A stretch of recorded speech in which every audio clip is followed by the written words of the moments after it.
Let's get back to Sports and Torts with David Spada and Elliott Harris on TalkZone.com. So, Elliott, who's our girl today? Well, today we're taking the gloves off.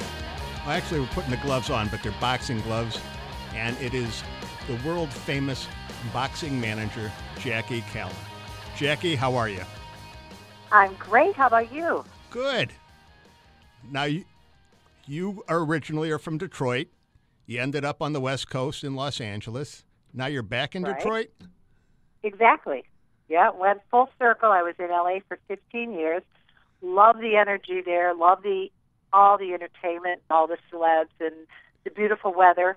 But I have kids and grandkids and family back here, so I decided it might be better to live here and just go visit there instead of living there and come to visit here.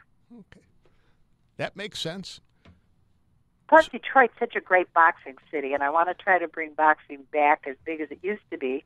So I'm going to be opening a gym here and working with some young fighters. So I think there's more opportunity for that in Detroit than there is out in L.A. Okay.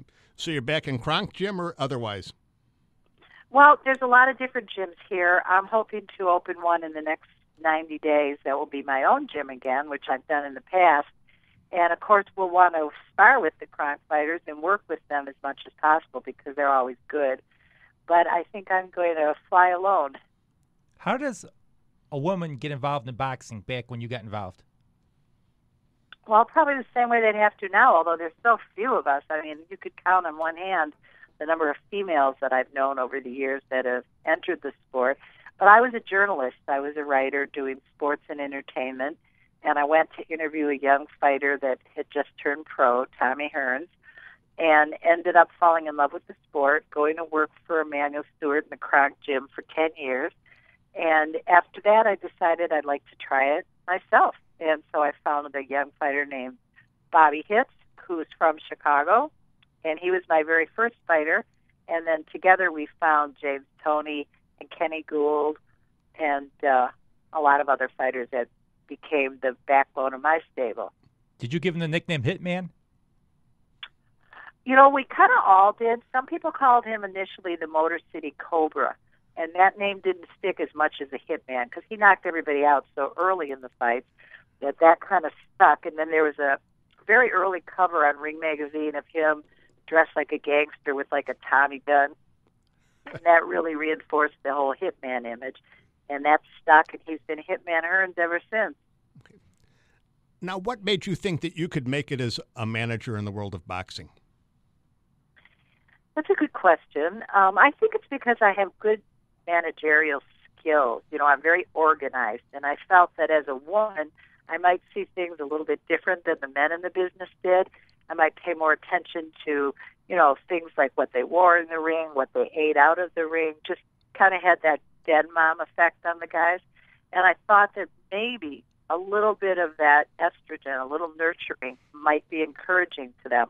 And it's proven that, you know, that does work because I've had a terrific win-loss record over the years. My fighters generally do win, and I'm proud of that. But I think a lot of it is that hands-on, showing them that you really care approach. So do you make your boxers chase chickens like Mickey did in Rocky? No. I skipped that one. The one-arm push-ups we try, and we do a lot of other things, but we don't do that, and we don't pull a car behind us on a chain like George Foreman does. I mean, you pick up a lot of things from a lot of fighters, but you kind of keep the ones you like and throw out the rest.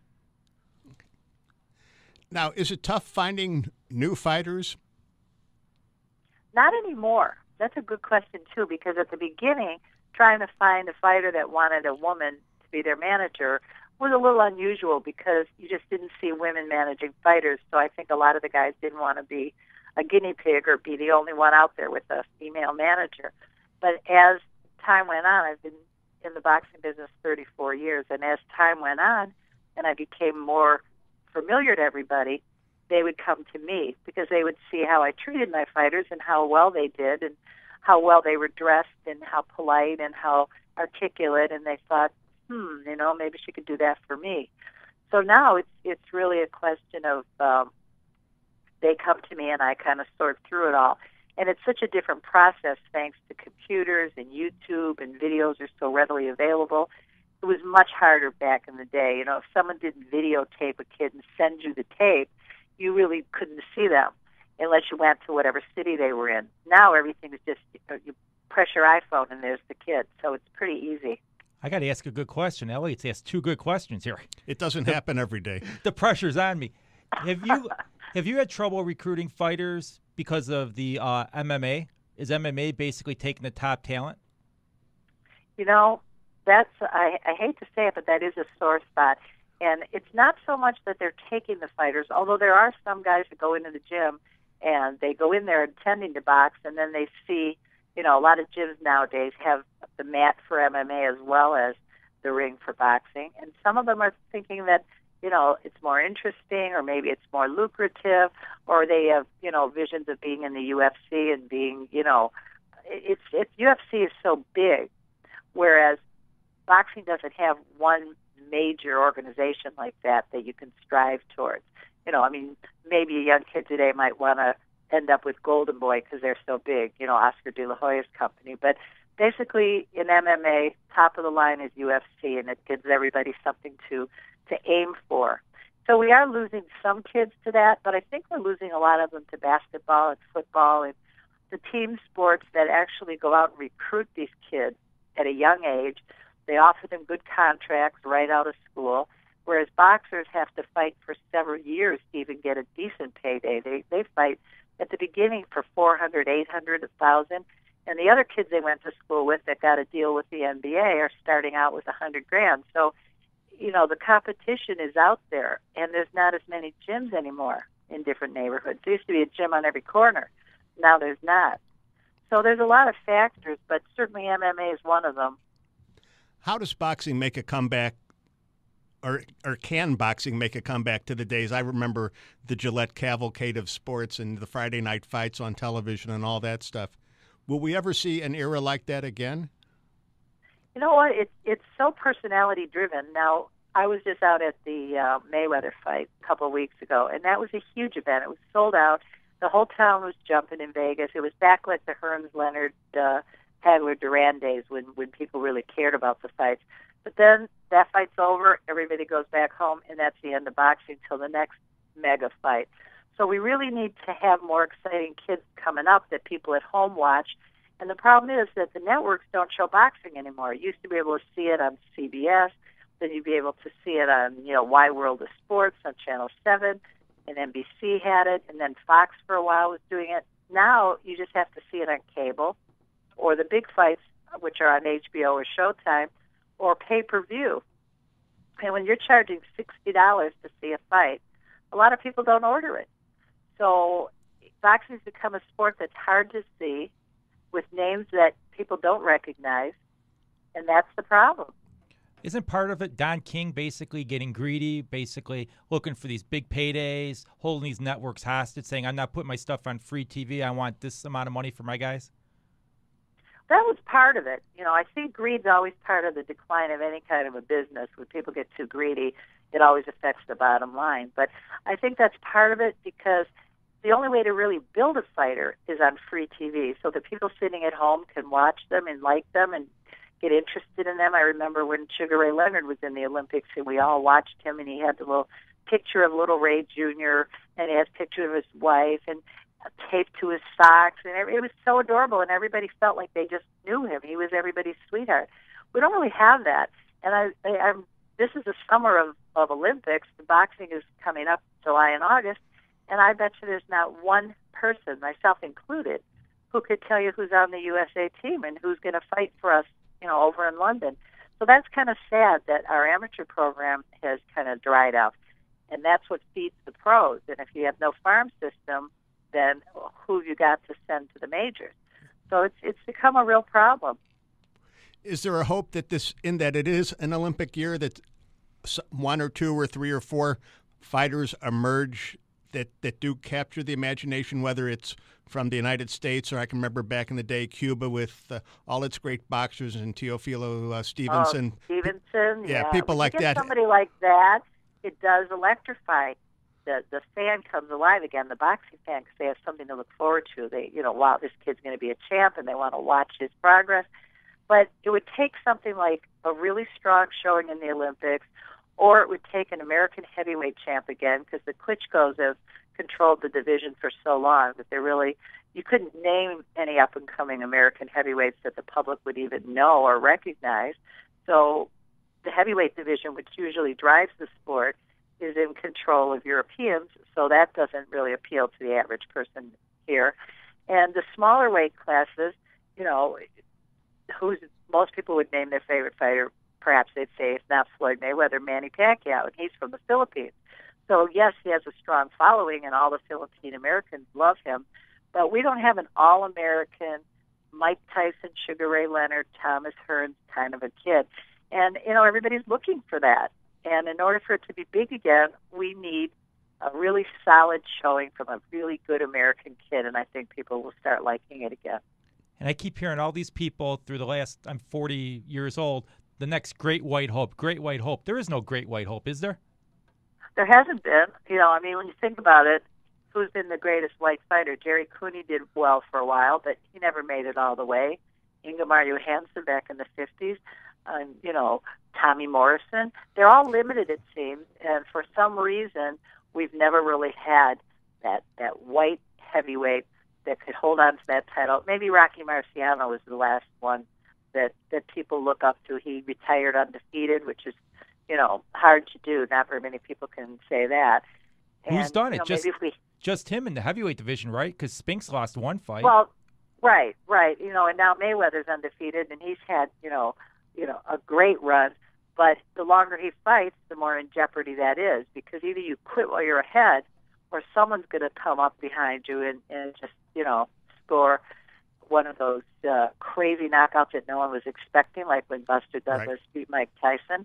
And it happened when Roy Jones beat James Toney. I mean, it just happens, and when it does, there goes your record. So with all the millions he's made, I'd probably, if I were him, maybe take one or two more and then retire undefeated and go down in the record books, because that's a wonderful record to hold. Now, you were involved in the television program, The Contender. Is that a way, did that prove to generate any interest in the sport? No, but I wish it had. The problem with that show, and I loved doing it, but it was so top-heavy with salaries. I mean, when you got Sugar Ray Leonard and Sylvester Stallone drawing the paydays they were drawing, and Mark Burnett... Not you? You weren't drawing the big bucks? I wish I could say I was part of that, but I wasn't. Believe me, they could have kept it on the air forever at what my salary was. But nevertheless, it was just too expensive a show to produce, and unfortunately, it didn't get the ratings that they had hoped for, and so the show went off NBC after the first year, and then it went to ESPN, where it kind of floundered around a little bit, and it ended up, I don't even remember where it ended up, because it's been gone for several years. But it was a good idea that just somehow didn't happen, because that would have been a great way for a young fighter to develop, for us to get to know him, his personality, his backstory. The concept was great. For some reason, I think it just was such a costly show that it just didn't make sense to keep it on the air. What was Sylvester Stallone like? Oh, my gosh, I've known him about 30-some-odd years, and his brother Frank. So, to me, they're great guys. Sly's wonderful. He's got great stories to tell. We shared the same dressing room, so for 2 months, we'd get ready together and do our hair and makeup and stuff together. And Ray did, too, with us. And the stories that those guys would tell, I mean, Sly knows everybody in Hollywood for sure. And he's a good storyteller, so I couldn't wait to get in every day just to hear who he was going to talk about that day and what inside stories he was going to tell us. And he's probably been with every woman in Hollywood at least once, so it was interesting. We definitely got some good stories. So he didn't try to make a move on you? Oh, I've known him too long, and I'm old. Well, we're exactly the same. I'm 2 months older than him, but we're just really good friends. But he's a fabulous artist, by the way. He paints, and he does some magnificent paintings. He's very talented. Okay, so you're about 40. You're about 40 years too old for him. Yeah, are you kidding? More than that, probably. Okay. So, I think we'll always just be good friends. Okay. But actually, I'm going to be coming in your neck of the woods soon because there's going to be a fight on the 25th, which is coming up over at the Horseshoe Casino in Hammond. That's not far from you, right? Correct. Another Bobby Hits fight night? It is another Bobby Hits show, and I'm just happy to be part of it. I work with a kid out of Chicago named Ramon Valenzuela Jr. He's undefeated at 7-0. And Bobby's got about 6 or 7 undefeated fighters on the show. He's got a lot of cards. I mean, he must have, I don't know how many cards he does a year, but on this one he's probably got 9 or 10 fights on the card. And quite a few undefeated guys. He's got a heavyweight. Talking about heavyweights, this guy David Latoria, who's 10-0, and I'm anxious to see how good he is. Then he has this cruiserweight named Terry Martin, who's 5-0, all 5 knockouts. So obviously he's a heavy hitter, and it's always fun to see that. And then there's another heavyweight named David Martin, and I don't know if they're related or not. But anyways, he's 5-0 with 4 knockouts. So these guys look like they're pretty tough, and I think that'll be fun to see. And then for my kid, who's 7-0, he's kind of stepping up by fighting a guy that's 14-3-1. So the kid's had 18 fights, and my kid's had 7. So it'll be interesting to see how he holds himself, against somebody with that much more experience. So all the way around, I think it's going to be a really good card. Thanks. There were a couple names on there I don't know, but he has another guy that's 5-0 with 5 knockouts, a middleweight. We all love middleweights. That's a great weight class, this guy, Miguel Harper. So overall, I think it's going to be a really good card. Get a lot of entertainment for the value. I mean, it's very rare when you get 9 or 10 fights on one card. Thanks for your time. You were a knockout. As always. Thank you, guys. Anytime. Thank you. Look forward to seeing you at the fights. We're going to take a short break, and when we come back, we're going to have on former Golden State Warrior coach and general manager Al Addles. Stay tuned.